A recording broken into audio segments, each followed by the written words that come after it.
Assalamualaikum warahmatullahi wabarakatuh. Bismillah walhamdulillah wassalatu wassalamu ala rasulillah.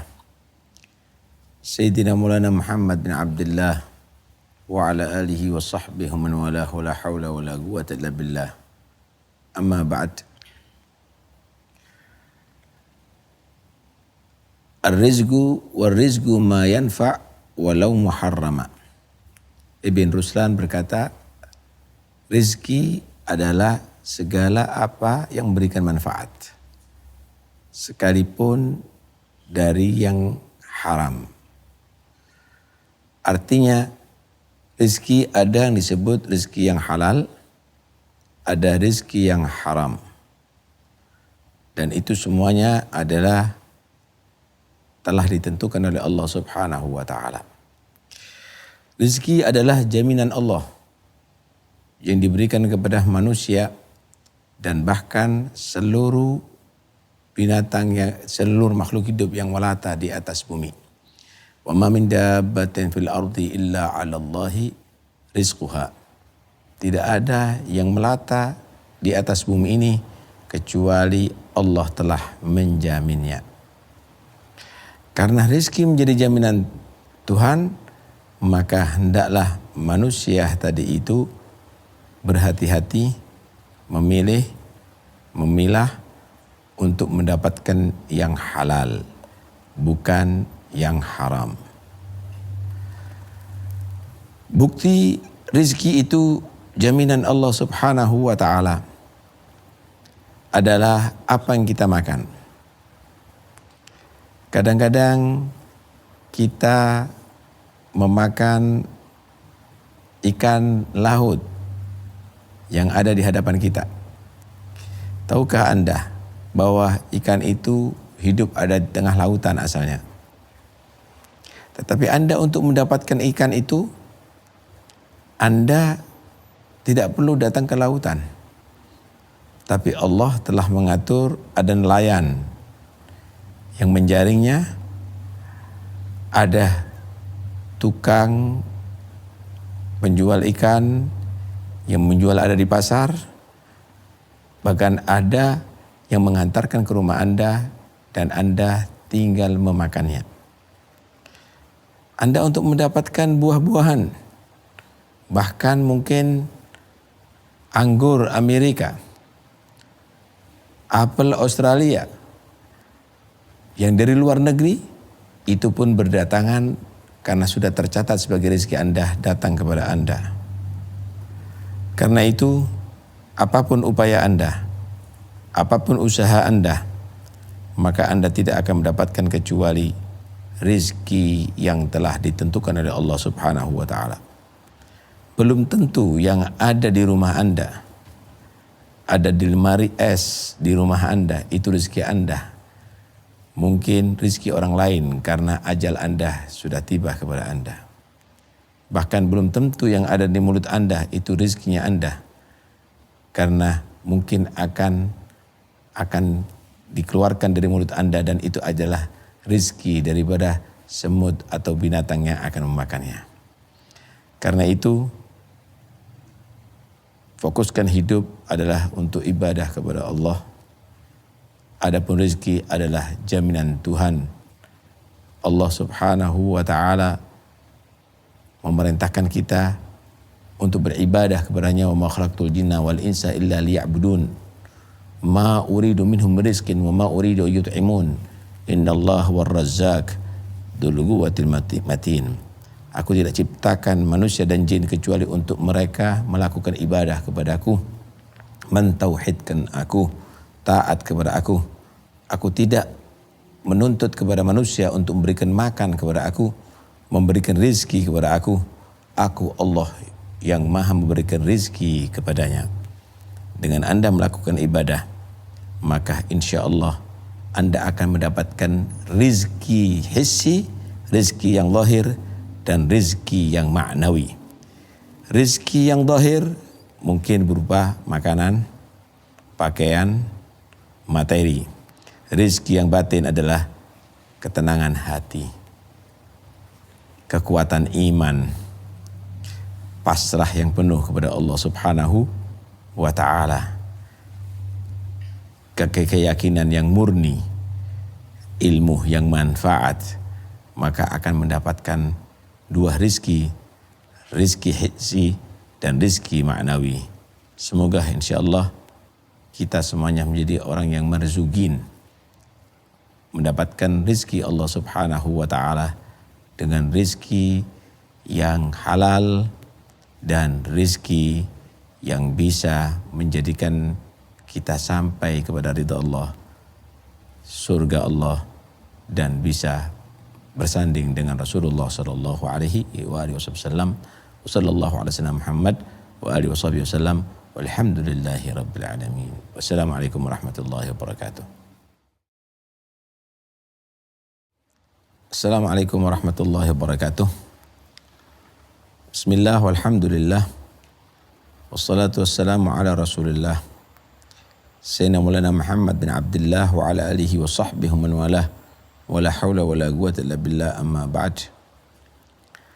Pernikahan dalam Islam bukanlah hanya kebutuhan biologis, tetapi pernikahan dalam Islam adalah satu bentuk ibadah kepada Allah Subhanahu wa ta'ala, dengan catatan diniatkan niat yang baik, dengan catatan juga diniatkan untuk mempunyai turunan anak-anak yang saleh, dan juga untuk menjaga diri dari yang diharamkan oleh Allah Subhanahu wa ta'ala. Banyak sekali manfaat daripada pernikahan. Bahkan Nabi sallallahu alaihi wa alihi wasallam berkata, an-nikahu min sunnati faman raghiba an sunnati falaysa minni. Pernikahan itu adalah dari bagian sunnahku, aturan hidupku. Maka siapa yang enggan, tidak senang, tidak setuju, membenci dengan sunnahku, bukan dari golonganku. Satu saat ada 3 sahabat datang kepada istri Rasulullah, Ummul Mukminin Sayyidatuna Aisyah radhiyallahu anha. Mereka bertanya tentang ibadah Rasulullah ada di dalam rumah. Mereka menyaksikan dan mengetahui bagaimana Nabi di masjid, bagaimana Nabi di lapangan, di luar masjid, di pasar, memimpin jihad fisabilillah. Tetapi bagaimana Nabi ada di dalam rumahnya? Mereka bertanya kepada Sayyidatuna Aisyah. Maka beliau menerangkan bagaimana beliau Rasulullah SAW banyak sholat dan panjang berdiri untuk sholat sampai kaki beliau bengkak. Banyak menangis, beristighfar kepada Allah, berderai air mata sampai membasahi jenggot dan tambah sujudnya. Banyak berpuasa, bahkan menahan lapar berhari-hari. Maka 3 sahabat taqalluha, mereka membandingkan dengan diri mereka. Jika Nabi yang tidak mempunyai dosa banyak beristighfar, jika Nabi yang sudah dijamin masuk surga beliau sholat sampai kakinya bengkak, jika Nabi yang sudah tidak tersentuh neraka banyak menahan lapar dan banyak berpuasa, maka mereka menyatakan, aku demi Allah, kata dia, mulai saat ini tidak mau tidur malam, semalam suntuk aku gunakan full ibadah kepada Allah. Yang kedua berkata, kalau aku setiap hari akan berpuasa terus sampai akhir hayatku. Yang ketiga, kebetulan belum kawin, dia menyatakan, kalau aku tidak mau kawin sehingga siang dan malam hariku aku gunakan untuk ibadah kepada Allah Subhanahu wa taala. Keluar Rasulullah dari dalam dan Nabi sallallahu alaihi wasallam menegur kepada mereka, siapa yang berkata ini dan itu? Ama inni la akhsyakum lillah wa atqakum lah, lakinni usalli wa argud wa asumu wa uftir wa atazawwajun nisa faman raghiba an sunnati falaysa minni. Siapa yang menyatakan tidak selalu berpuasa, semalam hari tidak mau tidur, kemudian tidak kawin, aku manusia yang paling takwa kepada Allah. Aku manusia yang paling taat kepada Allah Subhanahu wa taala. Tapi aku qiyamul lail, tapi juga aku tidur. Aku berpuasa sunnah, tapi kadang-kadang aku juga tidak berpuasa sunnah. Aku manusia yang paling takwa dan taat, juga kawin. Itulah cara hidupku. Siapa orang yang tidak senang dengan cara hidupku, maka bukan tergolong daripada umatku atau golonganku. Karena itu, perkawinan tidak mengurangi derajat Anda jika Anda laksanakan sesuai dengan niat yang baik dan mengikuti jejak Nabi Muhammad sallallahu alaihi wasallam. Bahkan Nabi sallallahu alaihi wasallam menggambarkan orang-orang yang enggan kawin, syirarukum uzzabukum wa aradilu mautakum uzzabukum. Orang-orang jelek di antara kalian adalah cirinya adalah dia tidak kawin. Bahkan orang-orang yang hina nanti di kuburannya adalah orang-orang yang tidak kawin karena tidak ada mempunyai anak yang akan mendoakannya. Ikhwani yang dirahmati oleh Allah Subhanahu wa taala. Karena itu perkawinan ini adalah penting sekali asal dengan niat yang bagus. Carilah jodoh yang baik. Bagi lelaki, carilah perempuan yang solihah. Bagi wanita, carilah laki-laki yang soleh. Dalam satu riwayat dikatakan, lihat takhid kullu mri'in lisanan dhakiran wa qalban khashi'an wa zawjatan mu'inatan ala ta'atillah. Hendaknya setiap manusia punya 3 hal. Lisan yang selalu berzikir, hati yang selalu khusyuk, dan istri yang selalu membantu dia taat kepada Allah Subhanahu wa taala. Berapa banyak orang-orang soleh karena perkawinan dengan perempuan yang solihah akhirnya menghasilkan anak-anak yang soleh, dan merekalah orang-orang yang akan dibanggakan oleh Rasulullah sallallahu alaihi wasallam. Tazawwaju taktsuru fa inni mubahin bikumul umam yaumal qiyamah. Kawinlah kalian semuanya, maka kalian akan menjadi umat yang banyak. Tentunya kawin yang dengan niat yang baik dari pasangan seorang laki-laki yang soleh dan solihah. Maka jika itu memperbanyak umat Muhammad, aku akan membanggakan kalian nanti di hari kiamat, kata Rasulullah SAW. Banggakan Nabi dengan perkawinan, Anda menjadi laki-laki yang soleh dan perempuan menjadi solihah. Niatkan untuk mempunyai anak-anak yang solihin dan solihat, maka Rasulullah akan membanggakan Anda nanti di hari kiamat. Semoga insya Allah Allah jadikan rumah tangga kita rumah tangga yang harmonis, rumah tangga dalam ridha Allah, dalam ridha Rasulullah, dan anak-anak kita jadikan anak-anak yang solehin dan salihat yang membuat kita bahagia, bangga, senang dunia sampai akhirat. Wassallallahu ala sayyidina Muhammad wa alihi wasallam. Alhamdulillahirabbil alamin. Wassalamualaikum warahmatullahi wabarakatuh. Assalamualaikum warahmatullahi wabarakatuh. Bismillah, alhamdulillah, wassalatu wassalamu ala rasulillah Sayyidina Maulana Muhammad bin Abdullah wa ala alihi wa sahbihi man walah, wa la hawla wa la quwwata illa billah, amma ba'd. Innama ra'su malikal umru fa'murhu bi fi'lil jamili wal makrumati. Modal yang Allah berikan kepada kamu adalah umur kamu. Maka gunakanlah untuk menggunakan perbuatan yang elok dan yang mulia. Saudara, dunia ini adalah daru amal. Tempat kita untuk beramal, bekerja. Akhirat itu adalah daru jaza, tempat kita untuk dibalas sesuai dengan amal kita. Karena itu, ketika Anda hidup ada di atas dunia bukan untuk beramal, maka tentunya nantinya ada di akhirat, Anda akan bernilaikan nihil. Apalagi hidup di atas dunia digunakan untuk bermaksiat, maka Anda akan menjadi orang yang merugi. Merugi di dunia, Anda kehilangan daripada materi, duit dan yang lainnya. Merugi di akhirat berarti Anda akan ditempatkan di neraka Allah Subhanahu wa ta'ala. Ikhwani yang dirahmati oleh Allah Subhanahu wa ta'ala, dikatakan al-waktu kas-sayf illam taqta'hu qata'ak. Waktu itu ibarat pedang.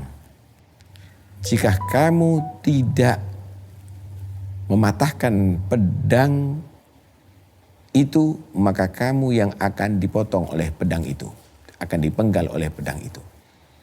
Artinya, jika kamu tidak memanfaatkan waktu kamu untuk hal yang positif, yang diridhoi oleh Allah, waktu kamu yang akan menuntut kamu nanti dari kiamat, yang akan menjadi penyebab kamu akan dimurkai oleh Allah dan masuk neraka Allah Subhanahu wa ta'ala. Jangan pernah Anda menganggur di atas dunia ini. Karena setiap yang Allah berikan kepada Anda, penglihatan, pendengaran, seluruh anggota badan Anda akan dipertanggungjawabkan di hadapan Allah Subhanahu wa ta'ala. Inna sam'a wal basara wal fuada kullu ulaika kana anhu mas'ula. Afa hasibtum annama khalaqnakum abatha wa annakum ilaina la turja'un. Apakah Anda mengira, apakah manusia mengira bahwa Allah ciptakan mereka untuk sia-sia tanpa ada tugas dan tidak kembali kepada Allah untuk bertanggung jawab? Allah tidak ciptakan kecuali untuk kita beribadah kepadanya. Wa ma khalaqtul jinna wal insa illa liya'budun. Ikhwani, tugas kita adalah beribadah di atas dunia ini. Ketika kita tidak melakukan maksiat tapi tidak ibadah, itu namanya ta'tilul hayah. Itu namanya tidak menfungsikan hidup dengan sebenarnya. Karena kita meninggalkan tugas. Apalagi kita menjadi orang yang justru dengan nikmat yang Allah berikan untuk maksiat kepada Allah Subhanahu wa ta'ala. Maka layak dua orang ini adalah orang yang mendapatkan murka Allah Subhanahu wa ta'ala. Gambarannya seorang pegawai yang dia dijanjikan akan digaji, tetapi dia tidak bekerja. Yang dia ditugaskan misalnya mengatur piring, gelas, cangkir, membersihkannya dan mengatur pada posisinya. Tapi dia biarkan, dia tidak melakukan itu semuanya. Maka ini adalah layak untuk mendapatkan marah daripada bosnya. Apalagi ia pecah piring-piring itu, ia pecah cangkir-cangkir itu, maka ini juga menjadi orang yang layak untuk mendapatkan marah daripada bosnya. Begitulah juga kita diberikan organ oleh Allah yang sempurna, tidak ada cacat, umur yang cukup, kemudian kesehatan yang mendukung, rizki yang mungkin lebih daripada cukup. Tapi kita menganggur, tidak beribadah, kita tidak baca Quran, kita tidak berzikir, kita tidak bersolawat, kita tidak bersolat berjamaah. Maka ini adalah ibarat orang yang mau digaji tetapi dia tidak melaksanakan pekerjaan tugasnya. Apalagi kalau digunakan untuk maksiat kepada Allah, maka layak untuk mendapatkan murka Allah Subhanahu wa ta'ala. Manusia yang cerdas, kata Rasulullah, al-kayyisu man dana nafsahu wa amila lima ba'dal maut wal ahmaku man atba'a nafsahu hawaha wa tamanna 'ala Allah al-amani. Manusia yang cerdas adalah yang selalu dia menghisap dirinya. Sudah berapa umurku yang aku lalui? Tinggal berapa umurku yang akan aku lalui? Sehingga dia tidak akan menyia-nyiakan umur masa depannya dan dia akan beristighfar daripada umur yang sudah ia tinggalkannya. Kemudian setelah itu dia tadi itu beramal soleh, giat beramal soleh untuk kehidupan setelah mati. Karena sesungguhnya kehidupan di atas dunia ini berhenti. Silahkan Anda menjadi orang kaya, tapi Anda akan berhenti dengan kematian Anda. Anda tidak akan menjadi kaya lagi. Silakan Anda menjadi orang berkarir, tapi ketika Anda mati, Anda akan berhenti karir Anda semuanya. Tapi ketika Anda gunakan kekayaan menjadi amal soleh, maka akan menjadi hal yang berharga setelah Anda mati. Ketika Anda gunakan karir Anda untuk manfaat kepada manusia, maka akan berguna setelah Anda mati. Jadikan segala yang Anda miliki, kekuatan, harta, pikiran, jabatan untuk manfaat setelah mati. Itulah kecerdasan. Wal ahmak, adapun orang yang bodoh adalah yang menjadikan dirinya pengikut hawa nafsunya. Hanya ingin berbahagia walaupun dengan lupa kepada Allah. Apalagi maksiat kepada Allah Subhanahu wa ta'ala. Dia kehilangan umur yang berharga, dia tidak pernah menyesali. Kalau dia kehilangan duit, maka dia menjadi orang menyesal. Padahal duit bisa dicari lagi, tapi umur tidak akan bisa dicari lagi. Wa ikhwani, orang yang bodoh yang menjadikan dirinya pengikut hawa nafsunya, wa tamanna 'ala Allahil amani, untuk akhirat dia cukup berangan-angan, insya Allah dapat syafaatnya Nabi walaupun tanpa amal.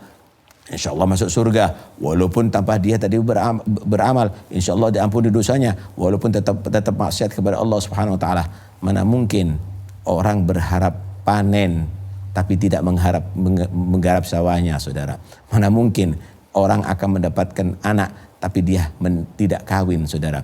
Mana mungkin orang akan mendapatkan ampunan Allah dan masuk surga Allah kalau dia tidak menggunakan umurnya untuk beramal soleh, saudara.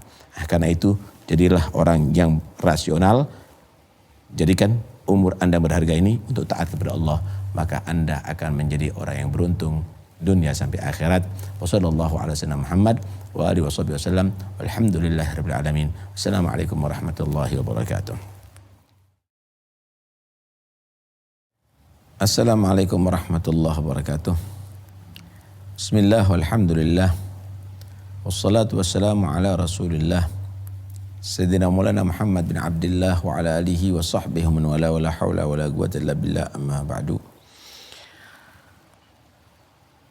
Al-imanu yazidu wa yanqus. Iman itu bisa bertambah dan bisa berkurang. Bertambahnya iman itu bukan berarti bertambahnya rukun iman, atau berkurangnya iman itu karena kurangnya rukun iman. Tapi kesempurnaan iman bisa bertambah atau bisa berkurang. Sesungguhnya Allah memberikan kepada hati manusia itu dua bibit. Ada bibit iman, ada bibit nifak. Bibit iman ini jika dirawat akan menjadi satu pohon iman yang lebat dan bisa berbuah banyak. Bibit nifak juga demikian. Jika dirawat akan menjadi buah yang lebat dan akhirnya berbuah menjadi kemunafikan. Kalau bibit yang baik itu jika diairi dengan bagus, dirawat dari hama, maka akan menghasilkan buah padi yang sangat bagus. Begitulah iman Anda yang Allah berikan. Jika diairi dengan ibadah, dengan bacaan Quran, dengan zikir, dengan salawat, dengan amal-amal saleh, dengan sedekah, maka akan menjadi pohon iman yang sempurna. Akan menjadi pohon iman yang sempurna. Dan di situ nanti akhirnya mengeluarkan buah-buah al-akhlaqul karimah, akhlak yang baik, tawadhu, wara, takut kepada Allah, dan lain-lainnya. Sebaliknya, nifak ini seperti luka. Luka jika tidak dirawat akan menjadi infeksi. Dan di situ semakin infeksi tadi itu berkembang akan meluas dan akan merusak sel, akan menjadi penyakit yang akhirnya semakin melebar kemana-mana. Begitulah penyakit nifak ini yang ada di hati manusia. Jika dia tadi itu infeksi ditambah dengan maksiat, perbuatan dosa, mata melihat yang haram, telinga mendengarkan yang haram, mulut berbohong dan berghibah, kaki melakukan yang tidak diridhoi oleh Allah, maka akan menjadi infeksi yang berat dan akhirnya menjadikan hati itu sakit, bahkan mungkin akan menjadi hati orang yang kafir. Na'udzubillah min dzalik. Tugasnya kita adalah fakun minal imani fi mazidi. Jadilah orang selalu menambahi kualitas iman kita. Wakum minal imani fi mazidi wa fi safail qalbi da tajdidi. Dan jadilah orang yang selalu membersihkan hati Anda. Kaca Anda selalu bersihkan. Rumah Anda selalu bersihkan. Kendaraan Anda selalu bersihkan. Hati Anda bersihkan dari penyakit sombong, dari penyakit cinta dunia, dari penyakit ambisi, dari penyakit kebencian dan lain-lainnya. Jika Anda melakukan itu, fakum minal imani fi mazidi wa fi safa'il qalbi da tajdidi. Dengan upaya apa? Bi kathratis sholati wa ta'ati wa tarki malin nafsi min syahawati. Dengan memperbanyak salat, melakukan perbuatan taat, dan meninggalkan segala kesenangan hawa nafsu. Itulah yang membuat sakit hati saudara. Hati akan sakit ketika manusia mengikuti hawa nafsu. Bukan hanya melakukan yang haram, tapi kesenangan hawa nafsu. Permainan-permainan yang tidak bernilai pahala. Permainan-permainan yang tidak berguna. Jika Anda meninggalkan itu semuanya, maka Anda akan menjadi orang sukses. Hati Anda bersih dan Anda benar-benar mempunyai kekuatan iman yang luar biasa.